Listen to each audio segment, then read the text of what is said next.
Welcome to another alopecia vlog.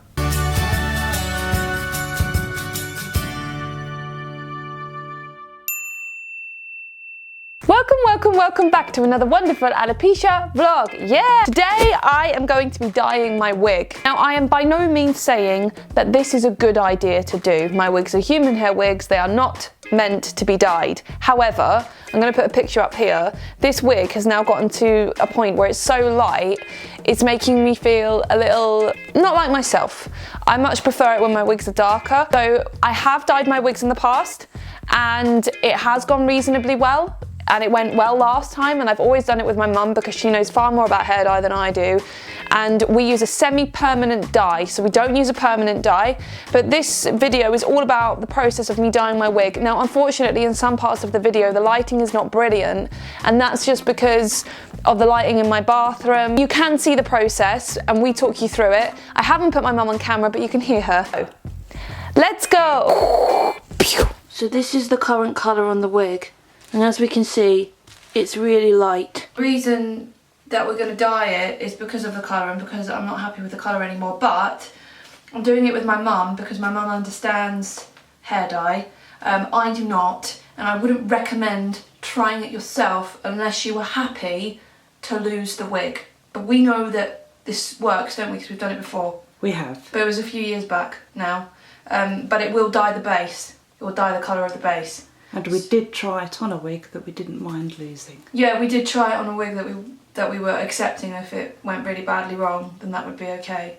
So I am a little bit nervous, but I think it'll be all right. But I think we should get going. So the first thing we've done is, let's show them this, is we've put a big towel, a big brown towel all over, this is a stool on here, and all over the floor as well, so that when the dye comes down, it won't stain the floor. So let's put the wig on here.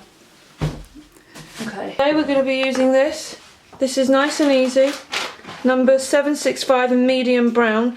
We recommend going not dark brown. If you wanted a dark brown wig, start light and then go dark. And this is also semi-permanent, so it is not permanent dye. It's semi-permanent. And the more you use it, the darker you get. Yeah, and it will wash out in 24 shampoos. So if everything goes wrong, then 24 shampoos later, we'll be back again. This is exciting, isn't it? That's the conditioner. Okay. These are the two chemicals you mix together. Right, so then we put this white liquid in with that blue one. Am I having a blue rinse? No, it's just a blue bottle. Okay, blue bottle. So that liquid into the white liquid. Does the wig need to be wet? No, wig must be dry and clean. It's both of those things. Okay. It's just had a wash. Had a wash on Tuesday. Normally you would put the spout onto your hair and get it into the roots, but of course you don't want to damage the base. So we'll just be spreading it out first of all, and then we can make sure we've got it all. You don't want to miss anything. Yeah. Because if you miss something, you'll get a streak. So, when you're doing the wig, am I right in saying that you don't want to massage it into the hair, do you? You don't want to massage it into the scalp because you might, first of all, weaken the base and weaken the knots. Right. And these wigs, because they've got such a lovely delicate base, not really designed to do lots with them. Yeah. So we wouldn't recommend doing this a lot, would we? No, you wouldn't need to do it a lot. These dyes tend to stay in the hair much longer than they say on the instructions. And we would be aware of the fact that at no point have we been advised that this is a good idea. Oh no, nobody's told us this is a good idea. It's only that we tried it once before on a wig we didn't mind losing and it worked. Yeah. So we are at peace with the idea that we may lose this one. Absolutely. Yeah. You have to be, just in case. Yeah. But if we didn't lose it last time, so we'd have to be very unlucky to lose it this time. You just have to remember that it takes longer than doing hair on a head, because you can't massage it. You've got to just rub it and make sure it's there. So that motion that you're doing now is just trying to make sure that it gets into everything, because if you don't get it into everything, you'll end up with streaks. You'll end up with the new colour you've put on and the old colour that you had. Okay, so this has been in for 15 minutes now. It's had the dye on for 15 minutes. So now we rinse. Are you ready? And once you've rinsed that wig off, you're going to put the conditioner on. That's the conditioner. And obviously try not to go too far into the root. Don't go all the way up to the root line because it wrecks it. That's it, Mum. Brilliant. Very rich, and it goes a long way. Put the conditioner onto it now. We leave that for 10 minutes. And then after that, we wash it. What would you say is important about the washing? We rinse it off, you rinse it off thoroughly. Rinse it thoroughly till it runs clear. The water is supposed to run clear afterwards, yes, because otherwise, as you dry it and it drips, it will drip colour all over the place. Okay. And if you're going to be wearing the wig while it's damp, which I wouldn't advise that you do anyway because that'd be really uncomfortable, but if you are planning on wearing the wig while it's damp, then you should wear a black t-shirt. Yes. Because the colour might drip.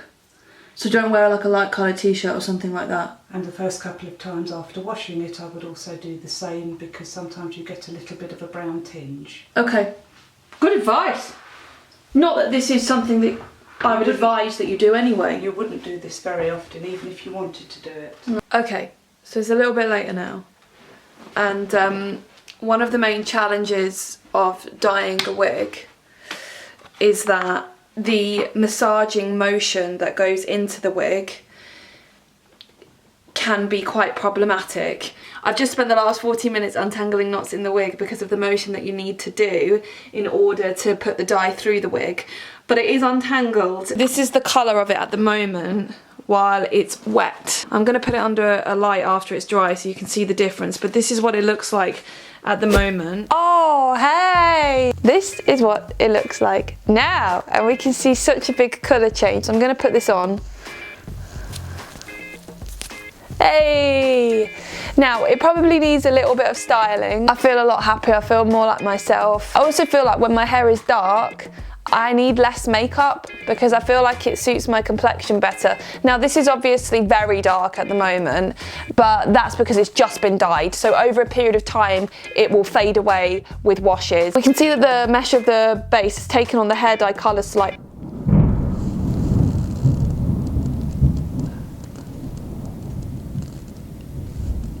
I feel like someone is really upset about me dyeing my wig. Yeah, I've got a new wig. I'm really pleased and I really love it. I think it looks cool and I can't wait to style it a bit better, make it look great. So yeah, I'm really excited. So, I hope that you enjoyed this video. I hope it was interesting. Give this video a big thumbs up if you did. Don't forget to subscribe. I make new videos every Wednesday at 4 PM GMT and let me know what you want to see next. Thank you so much for watching and hopefully I will see you again next time for more alopecia goodness.